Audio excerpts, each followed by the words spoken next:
Hello learners, आज हम लोग बात करेंगे जंतु वैज्ञानिक एवं मनोवैज्ञानिक जीन जैकब पियाजे की संज्ञानात्मक थ्योरी, जो कि बहुत से कॉम्पिटिशन्स में बीएड, एमएड, सीटेट, यूपीटेट में आती रहती है। वीडियो लंबी जरूर हो सकती है, लेकिन आपकी सभी शंकाओं का समाधान करने में सहायक सिद्ध होगी। जीन पियाजे की थ्योरी, जो कॉग्निटिव डेवलपमेंट, संज्ञानात्मक विकास से संबंधित है, इनका जो कार्य है वो मुख्यतः बाल मनोविज्ञान के ऊपर है। ये स्विट्जरलैंड के निवासी थे और मूलतः जंतु विज्ञान से संबंधित थे और 10 वर्ष की उम्र में इनका फर्स्ट आर्टिकल पब्लिश हो चुका था, जो इन्होंने पब्लिक पार्क में बैठी हुई गौरैया के ऊपर लिखा था। 15 साल की उम्र में जनेवा संग्रहालय में गोलास विभाग के क्यूरेटर बने और 18 साल की उम्र में इन्होंने नैनीताल विश्वविद्यालय से स्नातक की डिग्री प्राप्त की। 21 वर्ष की उम्र तक खास बात यह है कि इनके जो है वो 20 रिसर्च पेपर पब्लिश हो चुके थे और 40 बुक्स ये लिख चुके थे। फ्रेंच स्कूलों में बच्चों की आईक्यू टेस्ट करते समय उनका ध्यान बच्चों के गलत उत्तर देने की ओर गया, तो उन्होंने सोचा कि बच्चे गलत उत्तर क्यों देते हैं, बच्चे सोचते कैसे हैं, बच्चे ज्ञान कैसे प्राप्त करते हैं। इसी जिज्ञासा ने जन्म दिया कॉग्निटिव डेवलपमेंट के लिए, संज्ञानात्मक विकास। आईक्यू के बारे में जो बताया उन्हें एक खास बात ये थी कि उन्होंने कहा कि आईक्यू कोई जन्म के साथ जुड़ी हुई नहीं है। वो ये कहते हैं कि जब शरीर और उसके पार्ट्स उनमें कोऑर्डिनेशन हो जाएगा तो बुद्धि जो है वो स्वतः ही साथ साथ विकसित होती रहती है। और अगर इसके स्टेप्स के बारे में बात करें तो 4 स्टेप्स जीन पियाजे ने दिए थे। इनको शॉर्ट फॉर्म में हम SPCF के नाम से भी जान सकते हैं, या याद करने का कोई आप और तरीका लगा सकते हैं। जैसे हम ये कह सकते हैं कि SP, सभी लोग जानते हैं कि डिस्ट्रिक्ट लेवल पे SP होते हैं, SP चंदा फोगाट। ये तो सबसे पहले जो स्टेप है उसके बारे में हम लोग बात कर रहे हैं कि सेंसरी मोटर स्टेज। जीन पियाजे ने इसके भी 6 स्टेप बताए। तो सबसे पहला स्टेप है कि स्टेज ऑफ रिफ्लेक्स एक्टिविटी, प्रतिवर्त क्रियाओं की अवस्था।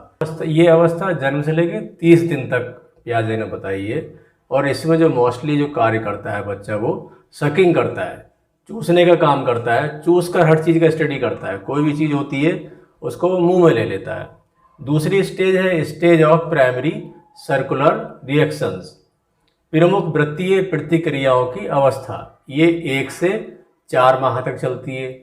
इस अवस्था में जो कार्य उसने पहले वाली स्टेज में किए थे उनको दोहरा सकता है।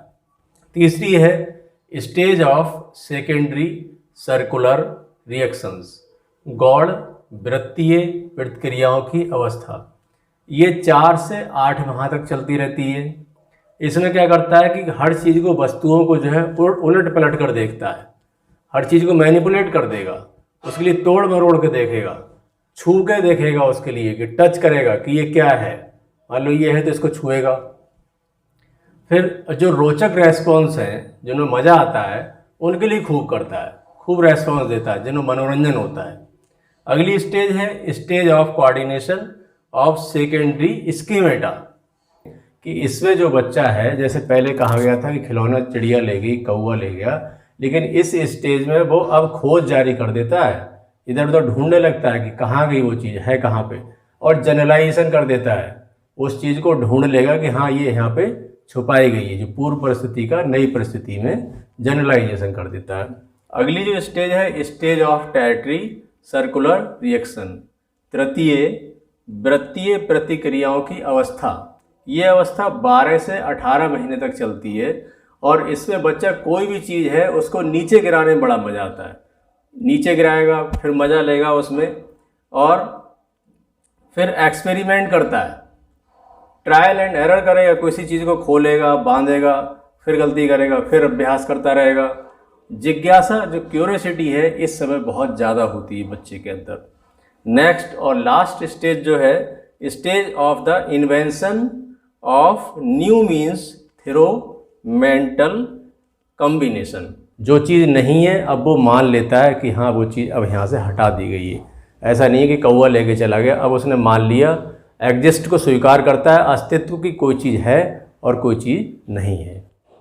दूसरी स्टेज प्री ऑपरेशनल स्टेज के बारे में हम लोग बात करेंगे। पूर्व संक्रियात्मक अवस्था, इस अवस्था में बच्चा अपने परिवेश से मेलजोल कर लेता है और कई सारे ऐसे काम करता है कि जैसे मान लो पानी है तो उसके लिए मम का प्रयोग कर सकता है। एक जैसी चीज़ वाली जो चीज़ें होती हैं उनको भी जो है वो सेम समझने लगता है। जैसे सफ़ेद बालों वाले देखे तो उनको दादाजी कह देता है, या फिर साड़ी पहने कोई महिला देखी तो उसके लिए फिर मम्मी कह देता है। और ज्ञान में इस समय काफ़ी वृद्धि होती है, उसके 200-300 शब्दों का भंडार उसके पास इस 2 वर्ष तक होता है।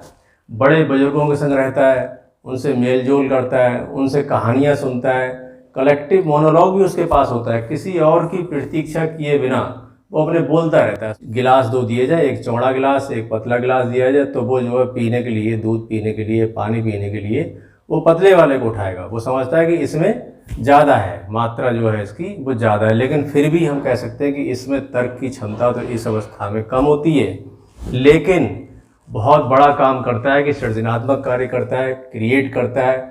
आत्मबोध, सेल्फ अंडरस्टैंडिंग उसके लिए होती है। समस्याओं का मौलिक समाधान वो इस अवस्था में खोजता है। तो जीन पियाजे ने ये जो 2 बताई हैं इसमें कि प्री ऑपरेशनल स्टेज में, संक्रिया अवस्था में 2 चीज़ बताई हैं कि प्री कॉन्सेप्चुअल पीरियड, प्राक संप्रियात्मक, जो 2 से 4 महीना तक चलता है। सिग्निफाइड्स सोचकता इसमें विकसित हो जाते हैं। वो सोचता है किसी चीज़ का कोई वस्तु है तो उसके बारे में ही चिंतन करता है। जैसे मान लो उसके लिए कोई संकेत दिया या उसकी माँ की आवाज़ आई तो वो समझता है कि हाँ कि माँ की आवाज़ आ रही, तो इसको वो जो है संकेत को समझ लेता है, सिंबल का सहारा लेता है। सेमियोटिक फंक्शन होते हैं लाक्षणिक कार्य। ये लाक्षणिक कार्य जो है अनुकरण और खेल के द्वारा होता है। मान लो उसकी माँ उसके लिए एप्पल दिखाती है तो एप्पल के लिए देख लेगा, उसका अनुकरण करेगा और खेल के द्वारा भी बहुत से सूचकता का अर्थ, सिग्निफायर्स का समझ लेता है और अपने आप समझ जाता है कि ये कोई चीज़ है, कोई सिंबल है। इसकी कुछ लिमिटेशंस भी हैं कि जैसे जीववाद है और आत्म केंद्रित है। वो हर चीज़ को जो ये मानता है ना, सब में जान है, कि जैसे पंखा चल रहा है तो इसमें जान है, कोई मोटर चल रही है तो इसमें जान है, चांद तारे इन सब में जान है, जो चीज़ चल रही है मेरे साथ चल रही है। कुछ आत्म केंद्रित ईगोसेंट्रिक कार्य करता है कि मेरे पापा हैं, मेरी मम्मी है, हर चीज़ मेरी है। और नेक्स्ट स्टेज जो लास्ट की हम बात करें, इसी का पार्ट है इंट्यूटिव पीरियड, अंतर्दर्शी अवधि। इसमें तर्क की क्षमता जो है पहले से ज़्यादा बच्चे के अंदर हो जाती है।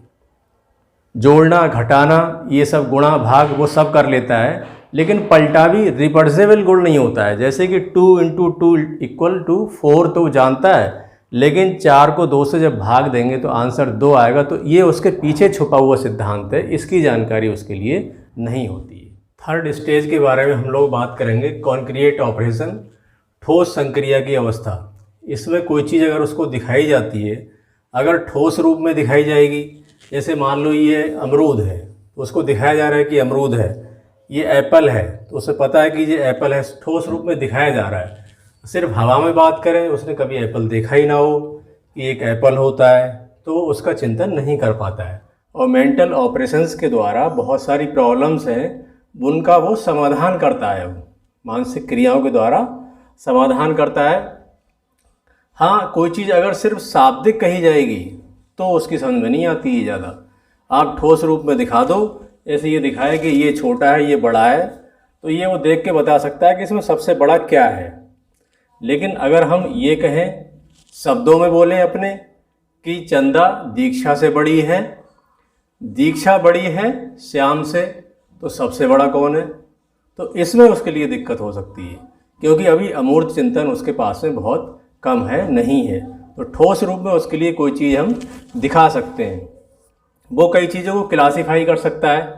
जैसे मान लो है, इसको क्लासीफाई कर लेगा कि ये जो है कुछ फल भी है और कुछ सब्जी है, तो इसके लिए क्रम में लगाने को कहा जाएगा तो क्रम में भी लगा देगा कि छोटा क्या है, उससे बड़ा क्या है और सबसे बड़ा क्या है, ये भी बता सकता है। उसकी ट्रायंगल शेप बता सकता है कि ये ट्रायंगल है, लेकिन उसको आपको ये दिखाना पड़ेगा, मूर्त रूप में दिखाना है। लेंथ क्या है, विड्थ क्या है, ये भी बता देगा। कौन छोटा है, कौन बड़ा है, ये भी बता सकता है। क्या उसका वेट है, ये बता सकता है। दूरी भी बता देगा, पास है कि दूर है। ठोस चीज़ों के लिए, लिक्विड चीज़ों के लिए लंबाई, चौड़ाई, ये सब तरीके के न्यूमेरिकल्स वो कर लेता है। जो पहले हमने देखा था उसके लिए कि 2 × 2 बाई 4। ये कॉन्सेप्ट तो वो जानता था इससे पहले थर्ड वाले में, लेकिन पलटावी गुण नहीं सीख रहा था वो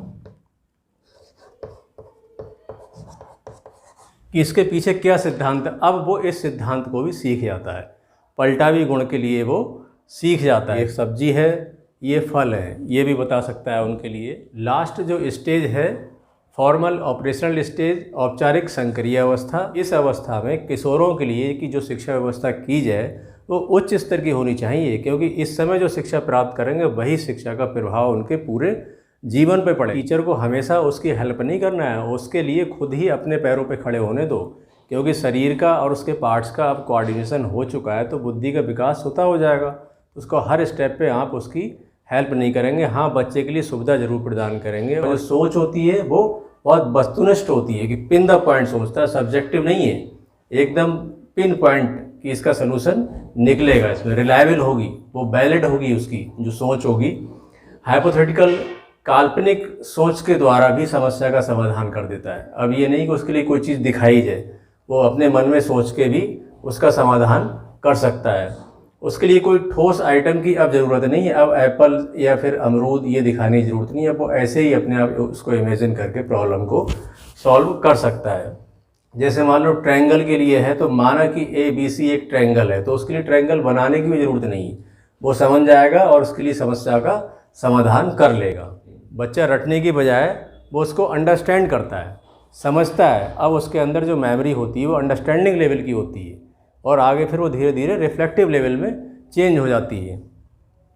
विश्लेषण करता है, एनालिसिस करता है, संश्लेषण करता है, सिंथेसिस करता है, नियम सिद्धांत क्या है, इसके पीछे सिद्धांत क्या है। इस समय जो समस्या का समाधान करता है, मान लो उसे कोई प्रोजेक्ट वर्क दिया गया तो वो डेटा कलेक्ट करेगा, फिर उसका एनालिसिस करेगा, फिर सिंथेसिस करेगा, फिर इंटरप्रेट करेगा उसके लिए और इस तरीके से फिर जनरलाइज करेगा। ये सारे गुण उसके अंदर अब विद्यमान हैं। वो ट्रायल एंड एरर से नहीं सीखता है, बल्कि प्रॉब्लम को अपने मौलिक विचारों से सॉल्व करने का प्रयास करता है। और इस समय क्रिएटिविटी जो रचनात्मकता होती है वो बच्चे के अंदर बहुत होती है। वो बहुत सारी चीज़ों को बनाते रहते हैं, नए नए एक्सपेरिमेंट करते रहते हैं, आर्ट बनाते रहते हैं, क्राफ्ट का वर्क करते रहते हैं। तो इस तरीके से ये जो अवस्था है शिक्षा के लिए बहुत ज़्यादा ज़रूरी है, तो बच्चों का ध्यान जरूर रखा जाए, उनके लिए उचित प्लेटफार्म प्रदान किया जाए। मुझे आशा ही नहीं बल्कि पूर्ण विश्वास है कि आपकी शंकाओं का, आपके कन्फ्यूजन का समाधान हो गया होगा। लास्ट में कुछ क्वेश्चन दिए गए हैं, उनको ज़रूर देखना। Best of luck.